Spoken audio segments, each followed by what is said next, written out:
আসসালামু আলাইকুম, কেমন আছেন সবাই? আশা করি সবাই আল্লাহর রহমতে ভালো আছেন। আমিও আল্লাহর রহমতে ভালো আছি।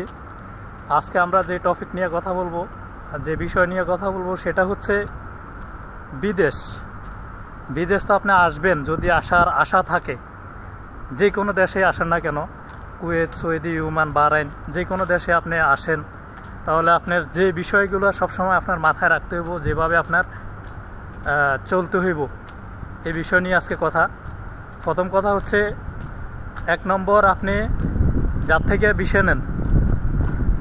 ভিসা নেন, ভিসাটা আপনি দেশে অনলাইন অথবা কোনো একজন সিনিয়র লোক যে ভিসা সম্পর্কে জানে, চেক করাইবেন যে ভিসাটা কি অরিজিনাল নাকি ডুপ্লিকেট। 2 নম্বর, যদি আপনার আত্মীয় স্বজন, ভাই বেড়াদার অথবা নিজস্ব কোনো লোক আপনাকে ভিসা দেয়, তাহলে তো আলহামদুলিল্লাহ, হয়তো এত কোনো সমস্যা নাই। যদি দালালের থেকে ভিসা কিনেন, তাহলে ভিসাটা একবারে অরিজিনালি আপনি পরীক্ষা করাইবেন। একবার পরীক্ষা না করে, অনলাইনে পরীক্ষা না করে আইসেন না। কেননা আপনার অনেক লোক এরকম অন্ধবিশ্বাস করে ভিসা নিয়ে আইসা এয়ারপোর্টের থেকে ঘুরে গেছে। 3 নম্বর যে বিষয়টা, সেটা হচ্ছে, আপনি যে লোকের কাছে আপনি ভিসা প্রসেসিং করবেন, যে লোকের মাধ্যমে ভিসাটা প্রসেসিং করবেন, মানে হচ্ছে আপনার টিকিট, এরপরে হচ্ছে আপনার মেডিকেল, এগুলা যার মাধ্যমে করবেন, তার সাথে আপনি কন্ট্যাক্টে দিয়ে দিবেন যে আমার মেডিকেলে ফিট আনফিট এগুলো আপনার, এগুলো আমার না। কেননা অনেক দেশে যাওয়ার সময়, আমাদের দেশে এখন সব জায়গায় হচ্ছে আপনার 2 নম্বরেই। তারা কি করে, বলে যে আপনি আনফিট, আপনার রক্তের সমস্যা, আপনার এই সমস্যা, আপনার ওই সমস্যা, বিভিন্ন ধরনের কথা বলে। তো বিভিন্ন ধরনের কথা বলার পরে আপনার থেকে টাকা খাওয়ার জন্য, এই জন্য বলতেছি, যার মাধ্যমে আপনি ভিসা প্রসেসিং করবেন, তাকে বলবেন যে আমি ফিট আনফিট, আমার যত সমস্যা সব কিছু আপনার, আমি আপনাকে এত টাকা দিব। দ্বিতীয়ত হচ্ছে,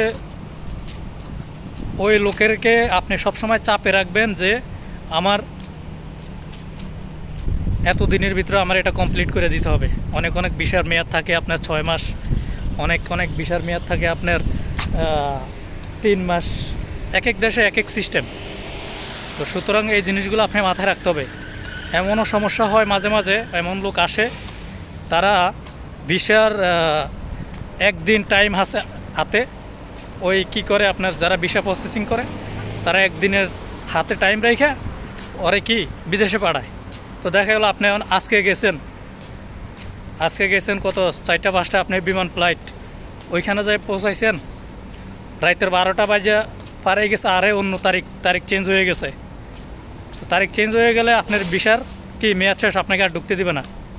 আর যারা ভিসা প্রসেসিং করে, তারা বিভিন্ন ব্যবসা করে, তারা আপনার টাকাটা মানে 4 মাস 5 মাস খাটায় বিভিন্ন স্থানে খাটায় সে লাভ করে, কিন্তু সে আপনার অনুভূতি বা আপনার কষ্টের টাকা, সে এটা নিয়ে কখনো তার মাথা ব্যথা নাই।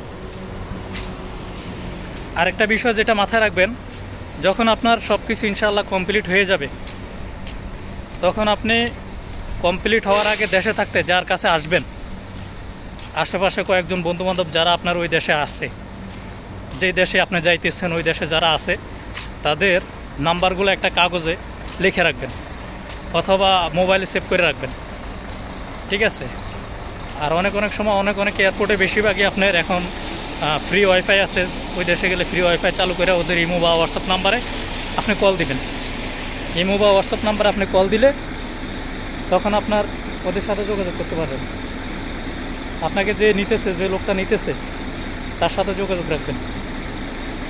দ্বিতীয়ত, আপনার যে স্পন্সার, দেখা গেলো মাঝে মাঝে স্পন্সারের আপনার সিভিল আইডি লাগে। সিভিল আইডি আপনার আমাদের দেশে যেরকম ভোটার আইডি কার্ড, এই দেশে এরকম পতাকা।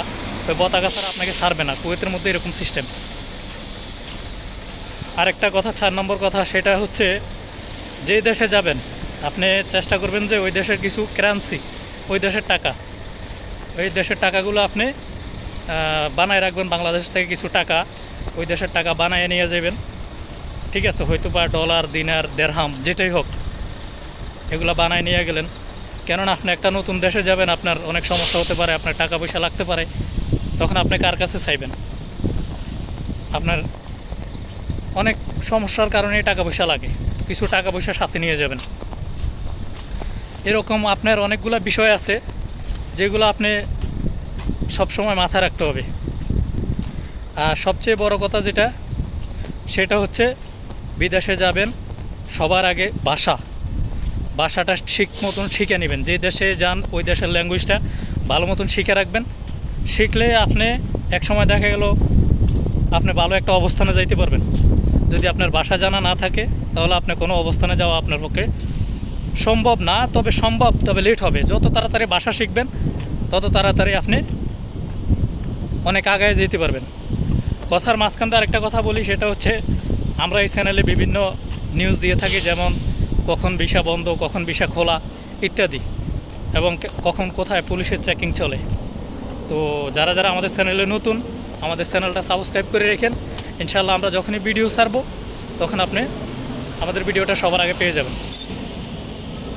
আরেকটা কথা, সেটা হচ্ছে বিদেশে আসবেন, আসার পরে সবসময় মাথায় রাখবেন, যদি আরবি কান্ট্রিতে আসেন তো ওই দেশে থাকতেই, যে কান্ট্রিতে আসেন না কেন, দেশে থাকতে কিছু ভাষা গুগলে সার্চ করিয়া, কিছু ভাষা বা ওই দেশের ল্যাঙ্গুয়েজ যেটা বলি আমরা, গুগলে সার্চ করিয়া আমরা যেটা বলি চার মানে কি, চার আরবি কি, ঠিক আছে, বা বাতের আরবি কি, বা আমি ওখানে যাব, বা আমি ভাত খাইছি, আমি রোমে আছি, ঠিক আছে, বা আমি আসতেছি, যাইতেছি, এরকম ইত্যাদি ভাষা, কিছু কিছু ভাষা আপনি গুগলে ট্রান্সলেশন কইরা শিখে রাখবেন। এটা সবচেয়ে আপনার জন্য উত্তম হবে। তো সবাই ভালো থাকবেন, সুস্থ থাকবেন, এবং আমাদের চ্যানেলটা সাবস্ক্রাইব করে রাখেন। ইনশাআল্লাহ আমরা যখনই ভিডিও দিতে যাতে আপনি সবার আগে পেয়ে যান। ধন্যবাদ। সালামু আলাইকুম।